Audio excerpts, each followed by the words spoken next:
पहले मैंने 325 भजन लिखा है लूना, परंतु वो एक मन बुद्धि के जीवन का जोड़ था। ऐसा नहीं है कि वो जोड़ ज्ञान में पूर्ण जोड़ नहीं है, नहीं, वो ज्ञान में जोड़ पूर्ण जोड़ है। वो एक लीडर का जोड़ नहीं है, समर्पण डर का जोड़ है। वो भजन का जोड़ एक परम आनंद और आनंद का जोड़ है। अब मैं जो कर्म करता हूँ इसमें कोई आनंद नहीं है लूना, ये केवल मिटने का कर्म है। ये निरानंद निर्मिटने का केवल कर्म है। जब मैंने लूना भजन का जोड़ किया था, जब तो मेरा एकलव्य साक्षी था। आज वो भी नहीं है, वो भी मिट गया। वो भजन साक्षी दृष्टा के भाव में लिखा था, आज वो भेद भी खत्म हो गया। अब मैं सचमुच में भी कुछ नहीं हूँ। जब मैंने भजन लिखा था तब तो मैंने कर्म किया था, अब मैं कर्म नहीं करता हूँ। कर्म मुझसे अपने आप होता है। अब मेरे और कर्म के बीच में कोई अर्थ नहीं बचा है, बस वो मेरा होने के लिए मुझसे होता है। कर्म का कोई अर्थ नहीं है, वो क्यों होता है, बस कारण इतना ही है, वो होता है। क्यों का लूना कोई अर्थ नहीं है। अब जीने की, डरने की, मरने की ये इच्छा नहीं उड़ती है, केवल कर्म इच्छा ही शेष है। अब जो भी मैं कर्म करता हूँ वो अपनी इच्छा के साथ करता हूँ, भी पूर्ण इच्छा से, अधूरण से नहीं। अब मैं जो बोलता हूँ मैं वो ही करता हूँ, चाहे वो अच्छा है, चाहे बुरा है, चाहे कैसा भी है, परंतु मैं वो करता हूँ। मेरे लिए मैं जो भी करता हूँ वो ना तो अच्छा है और ना बुरा। अब दूसरा लोग उनको क्या समझेंगे, क्या स्थिति में लेंगे, वो उनका सोच है। चाहे बुरा समझे चाहे अच्छा समझे, मुझे उनसे कोई लेना देना नहीं है। ये मन बुद्धि शरीर का जोड़ मेरी तरफ से टूटा हुआ है, परंतु कर्म की तरफ से अभी तक टूटा नहीं है। क्योंकि ये शरीर मन बुद्धि जब तक सांस को लेंगे और सांस को छोड़ेंगे, जब तक कर्म को कर्म करना ही पड़ेगा। क्योंकि जब तक कि जोड़ का जीवन है, जीवन ही जोड़ है, जब तक कर्म को नित्य होना ही पड़ेगा।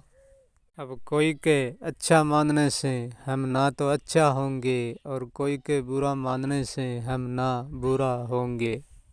क्योंकि अब मेरा होना ना तो होने जैसा है और ना होना ना होने जैसा है। उसका अर्थ लगाने वाला क्या अर्थ लगाएगा वो ही जानेगा।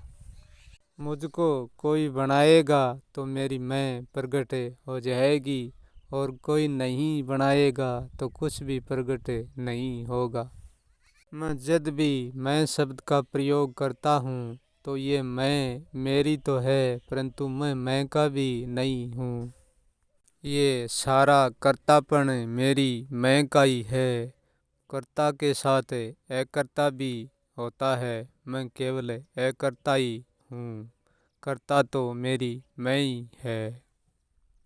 अब हम वो ही कर्म करते हैं जो मेरी मैं को पूरा स्वतंत्र लगता है, वो हम पूरी इच्छा से करते हैं। हमें जो अच्छा लगता है वो चाहे संसार को अच्छा लगे या ना लगे, हमको कुछ लेना देना नहीं है। हम जो स्वतंत्र अच्छा लगे हमारी मैं से वो ही कर्म करते हैं, वो चाहे कैसा ही कर्म क्यों ना हो, हमको अच्छा लगना चाहिए।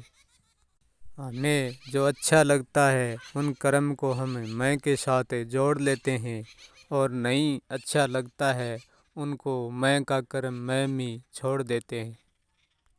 अब मैं से छूट गया हूँ, परंतु ना तो मैं छूटा हुआ मैं को दिखता हूँ और ना छूटा हुआ दूसरों को दिखता हूँ।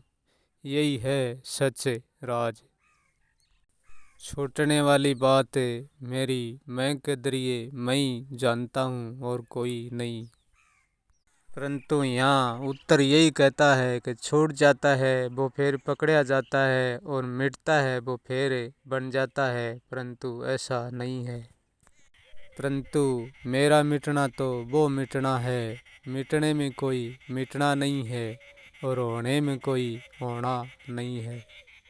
जब मिटने में मिटना नहीं होता है और होने में होना नहीं होता है, फिर वो क्या छूटेगा और क्या पकड़ीजेगा।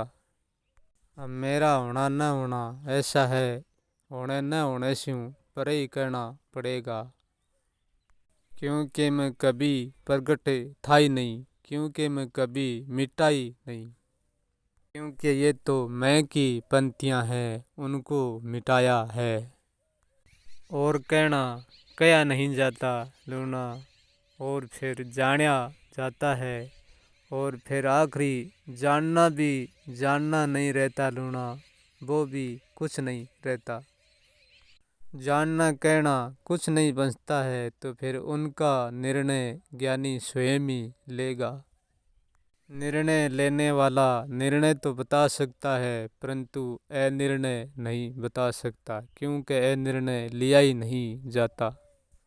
क्योंकि जो लिया जाता है वो ही दिया जाता है, जो लिया ही नहीं जाता वो दिया भी नहीं जाता। यदि मैं कहूँ तो ना लिया जाता और ना दिया जाता।